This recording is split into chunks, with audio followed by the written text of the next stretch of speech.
Tank's a 3-division world champion, a 4-time 3-division world champion. At the end of it, bro, you can't take anything away from him. Bro, you can't be mad at somebody for doing what they feel is best for them. Random drug tests at any moment. Oh, look. They're here now. Hey, USADA, me in the car. Looking good. See if you're on steroids. Clean as a whistle, contrary to what they say. A really bad mismatch. And you know what? Whoever the promoter is and that's agreed Gervonta to fight, and whoever the promoter is to fight for Jake Paul to say fight this little man. When I start screaming out that, and that, stop it, knock it off, cuz. Stop it. Tell him to send that bag, and I'm coming.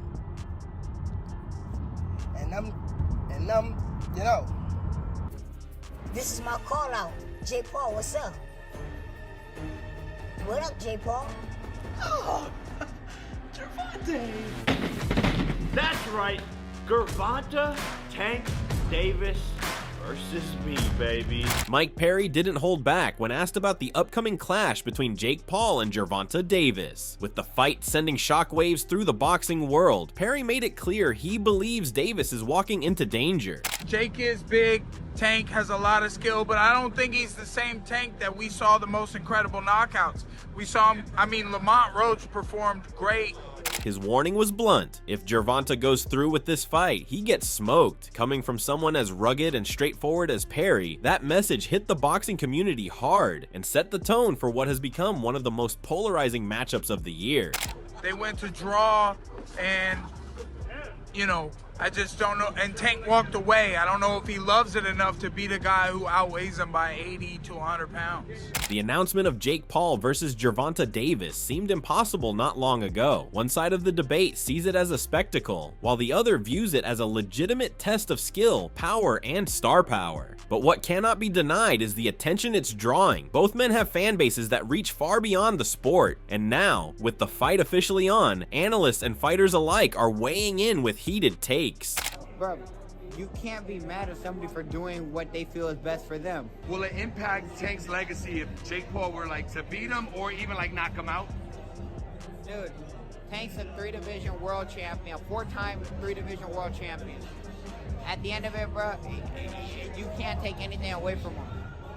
Bro, you can't be mad at somebody for doing what they feel is best for them. It's the same way Roach feels Tank is the best option for him. Same way that Stevenson thinks Tank's the best option for him, or all that stuff, right? At the end of it, bro, we just want to do what's best for ourselves, right? Facts. Right or wrong? Facts. So just do what's best for you. Mike Perry's comments are only the beginning. Carl Froch has also stepped in with his own strong opinion on this fight. He didn't hold back, calling the matchup a complete joke and questioning the logic of the matchmakers for even putting it together. Froch went as far as mocking Jake Paul by calling him Fake Paul, criticizing the fight as unfair from the start. In his view, Gervonta Tank Davis is far too small compared to Jake Paul, and the size difference alone makes the matchup unreasonable. Just here at Los Naranjos in Viva, España, and I found out that Gervonta Davis is now fighting Jake Paul. So Jake Paul was supposed to be fighting AJ. Eddie Hearn announced 99% done, which we've just spoke about.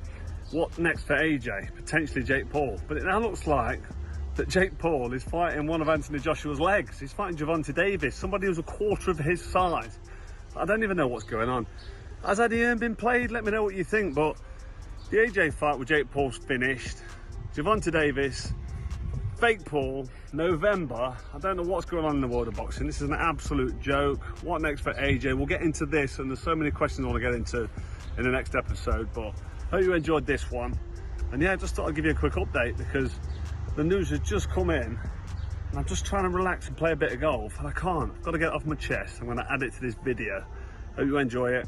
Don't forget, if you haven't already, hit like, share, and subscribe to the best channel in the business, Froch on Fighting, and we'll see you very soon. Despite the criticism, the fight has already attracted major attention across the media. Gervonta Davis himself broke his silence about the bout, sending a strong message that he's not backing down. Confident as ever, he promised to prove doubters wrong and show that size isn't enough to beat true skill. For Davis, this isn't just another fight, it's a chance to cement his name as someone who can take on any challenge, regardless of weight or reputation. He wrote on his live, "See y'all soon, I guess." I text that ass again.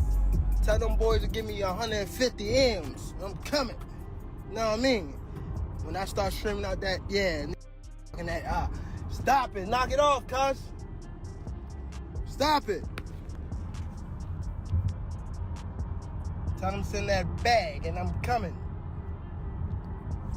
And I'm, you know.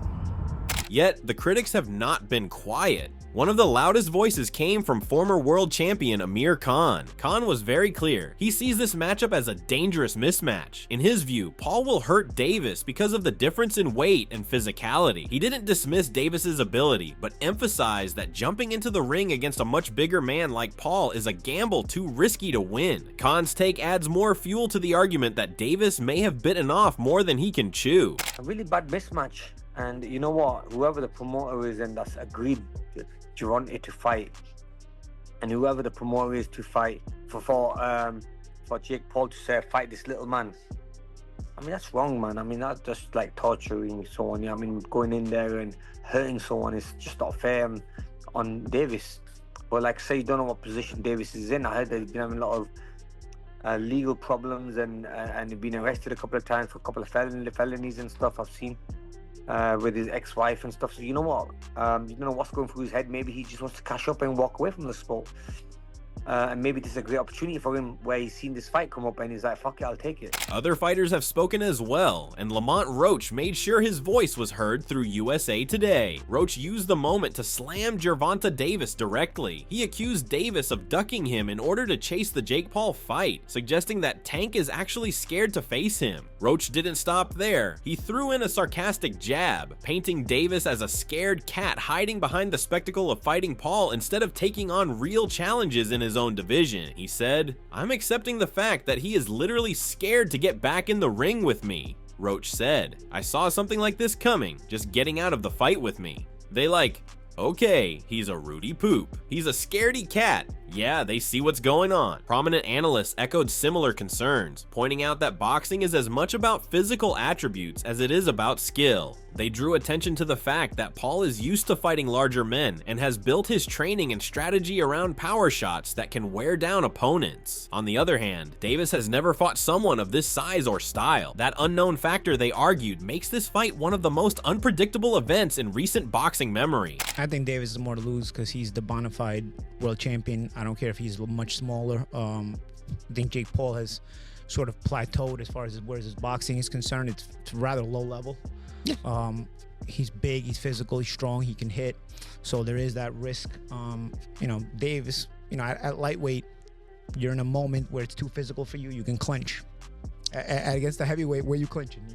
You ain't getting out of that corner just clinching anymore if you run out of space. You know what I mean? So it's interesting. But Davis, listen, there's a lot of talking points that I'm sure we'll get into when this gets closer to the fight. Davis can still punch at lightweight. Can he drop a heavyweight? You know, there's a lot to gain there, right? If Davis knocks... The answer is yes. If Davis drops Jake on his ass... Criticism hasn't stopped at just fighters and reporters. The Hall of Famer Tim Bradley even criticized the matchup, questioning whether it was good for the sport. His concern was that it could become more of a circus act than a legitimate boxing contest, which might damage the integrity of boxing. Still, with ticket sales booming and fans debating non-stop, the fight has already proven its place as a massive draw, whether traditionalists like it or not. Man, I'm thinking about, Bigfoot versus Littlefoot. Andre the Giant versus Wee Man. Man, this is gonna be better than damn Circus Olay. Yeah, they gonna look weird as hell in the ring together, man. You see how big Jake Paul is? 200 plus pounds? Man, I don't understand it. I don't get it. Yeah, the circus continues.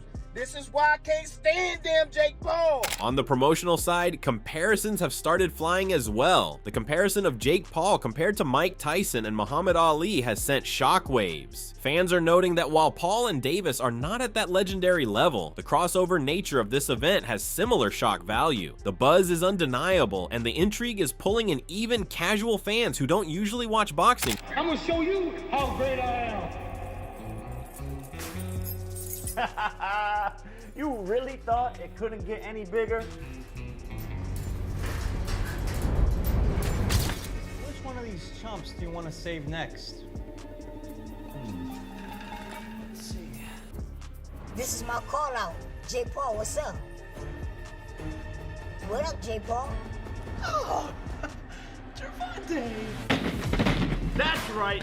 Gervonta, Tank Davis versus me, baby. Liam Smith is covering the story from multiple angles, focusing on how Davis's confidence remains unshaken. Davis has been vocal in saying that Jake Paul is not on his level, that he has fought much better competition, and that experience in the ring will matter more than raw size. From Davis's perspective, Paul's power won't matter if he can't land clean shots, and his defensive skills will be too advanced for someone still learning on the job. Just create, yeah, same as everyone else's, to be honest with you. Be interested to see the two of them in the ring. You know, Gervonta Davis is that big, Jake Paul's a bit of a lump, so regardless how good Gervonta Davis is and how bad you think Jake Paul is, the size difference is going to be crazy. I'm seeing split opinions on it. If it's a real fight, which we're not really sure what the stipulations are, who actually do you think wins? Davis. I don't think it'd be great to watch, but a real fight, like, you know, he wins. Despite the favoritism of Davis, it is also reported how Paul's camp is brimming with confidence. They see Davis as too small to handle the physical battle, and they believe Jake's pressure, jab, and ability to push opponents backward will wear Davis down. To Paul and his supporters, this will not be the same as the Mike Tyson fight, because this fight isn't about proving whether he belongs in boxing. It's about proving he can beat a legitimate active champion. I think it's going to be a good exhibition. I think it's going to be entertaining. I don't think it's going to be what you've seen in Tyson and Jake Paul. You know what I'm saying? You know, my man Tyson a little old and up in age now, but you know, like I've been seeing Tank spar with bigger guys, so I think it's going to be a good one. The back and forth has set the stage perfectly. One side argues that Davis is too small and too reckless in taking this fight. The other insists that his brilliance, ring IQ, and devastating power will shine through no matter the weight gap. The truth is, both arguments hold water, and that's why fans can't stop talking about it. Jake Paul saved him from that. Should he have fought Roach? Do you think he avoided him, ducked him, or anything like that? Or just this business decision? I can't say, bro. It looks like it. It looks like he didn't want that. He didn't want to go back down that road, and Jake Paul saved him from that. You know, Jake Paul saved him from that, bro. He got out. You know what I mean? That's the one that's going viral, Chin. That's a good one. Jake Paul saved him. Got you. I mean, yeah.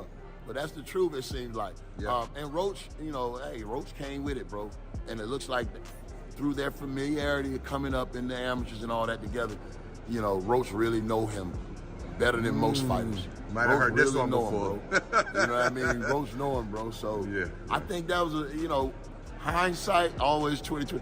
Adding to the narrative, some analysts have pointed out how much Paul has matured as a fighter. His win over seasoned opponents and his constant improvement in the gym have earned him respect. Though many still doubt his ceiling, few can deny that Paul has put in the work. Davis, however, is considered one of the most gifted fighters of his generation. The clash between raw physicality and pure boxing ability makes this fight as intriguing as it is unpredictable.